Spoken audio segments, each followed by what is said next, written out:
Shalom, perkenalkan nama saya Narmar Dewi Santoto, NIM 10120210057, kelas A, Prodi Pendidikan Agama Kristen semester 1. Jadi baik, di sini saya akan membuat video tentang periodisasi sejarah gereja umum. Oke, jadi langsung saja saya mulai videonya. Agar hidup manusia dapat diatur dengan baik, sehingga mereka membagi waktu dalam potongan-potongan tertentu, agar dapat mengukur atau menghitung urutan kronologi atau peristiwa-peristiwa penting yang terjadi dalam alam. Kemudian pada tahun 525 setelah terjadinya beberapa kejadian penting sejak Tuhan kita Yesus Kristus lahir dan menjadi manusia, demikianlah lahir Trik Masehi sehingga sekarang kita menghitung tahun sesudah lahirnya Kristus.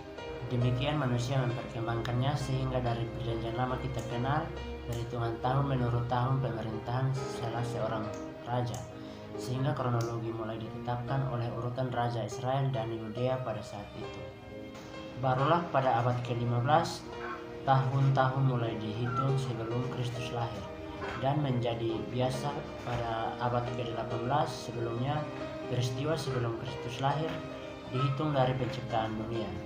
Sebab sejarah gereja sudah berlangsung sejak jemaat pertama didirikan hampir 20 abad lamanya, dan tidak mungkin menguasai semuanya sekaligus, sehingga perlu periodisasi pembagian ke-20 abad itu ke potongan yang lebih kecil lagi. Namun ada dua syarat untuk periodisasi semacam ini. Yang pertama, tiap periode harus dibatasi dengan periode lain dengan tahun atau peristiwa tertentu. Yang kedua, tiap periode harus memiliki corak tersendiri yang membedakan periode ini dengan periode-periode lainnya, sehingga sangat mustahil untuk menetapkan semua pembagian sejarah gereja di seluruh dunia, karena setiap gereja mempunyai sejarahnya sendiri dengan titik balik yang berbeda. Jadi, yang perlu kita cari di sini adalah periodisasi sejarah gereja Eropa Barat yang biasanya secara tidak sengaja atau tidak tepat disebut sejarah gereja umum. Sejarah gereja dimulai dengan didirikannya jemaat yang pertama sekitar tahun 30, tapi pada abad ke-6 kesan kesehatan Roma lenyap dan diambil alih oleh gereja yang dipimpin oleh Paus.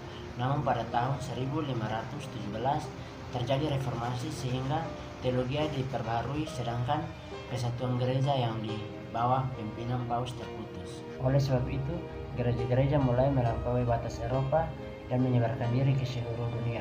Pertama-tama gereja Katolik Roma, kemudian juga gereja Protestan, misi dan perkebaran Injil, peralihan yang bagi gereja terletak pada tahun 1517 dapat ditunjukkan untuk sejarah gereja umum pada 1492, sehingga 2 tahun ini biasanya menandai permulaan zaman baru. Demikian video periodisasi saya tentang sejarah gereja umum. Sekian dan terima kasih.